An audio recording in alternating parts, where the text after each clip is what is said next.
Brandon Splay here from ThirstGym.com. Today we're going to talk about an exercise called the Conventional Deficit Deadlift versus bands. Our first exercise, what you're going to need is a platform that you can stand on to be able to create a deficit. I use horse stall mats. I've got 2 here, which is about 1.5 inches, so anywhere from 1 to 2 inches is kind of considered norm. You can push this up to 3 or 4 if you really want to, but in general, you don't want to get too crazy on the deficit. I've also got my bands here hooked up to the barbell, so my platform has band peg attachments front and back. I can drape it over. You can also stand on the band here, have it out to the plate that way, or you can also wrap it around the barbell as well. Having band pegs is the most ideal option, but there are some workarounds there. Now, the reason we like this exercise is that one, it creates a big push from our conventional deadlift, so we're training at that deficit, so we're having to pull this a bigger range of motion, and therefore it's going to help teach me to drive through sticking points throughout my actual deadlift.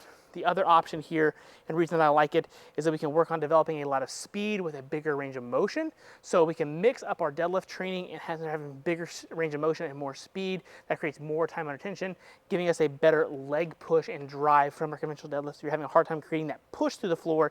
This is a great way to teach that. Your band tension should be about 25% of your deadlift 1 rep max that you're doing. I know you may not be able to know, well, I don't know what that is. You can grab like a scale to be able to feel, or you can kind of look up some things online and you can make some rough estimates as well. Again, around that ballpark is kind of where you want to be. With our conventional deadlift, we're going to have that barbell right over the middle part of our foot, around towards the big toe metatarsal knuckle, if you will. And then we're going to take a big breath at the top. Arms are long, create that big push, pull the weight here. Get set, pull, then back down. Pull, back down. So notice that I'm having to really create that big push, again, to drive up towards the top. As that band tension increases, that increases the resistance that I'm feeling at lockout, ultimately helping me work on lockout.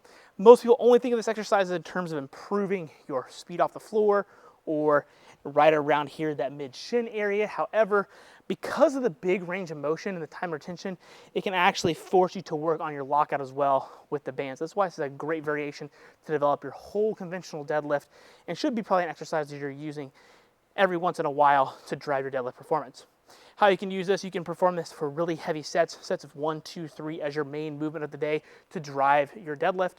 The other option is you can perform this as speed work or dynamic effort work, focusing on 40 to 50% of your deadlift 1 rep max on the barbell, plus the bands, pulling that for fast singles or doubles, pulling as fast as you possibly can, working on that big leg push and the technique of pushing through the barbell and developing more speed and power. If you happen to have any questions about this exercise, let me know in the comment section below. Thanks, have a great day.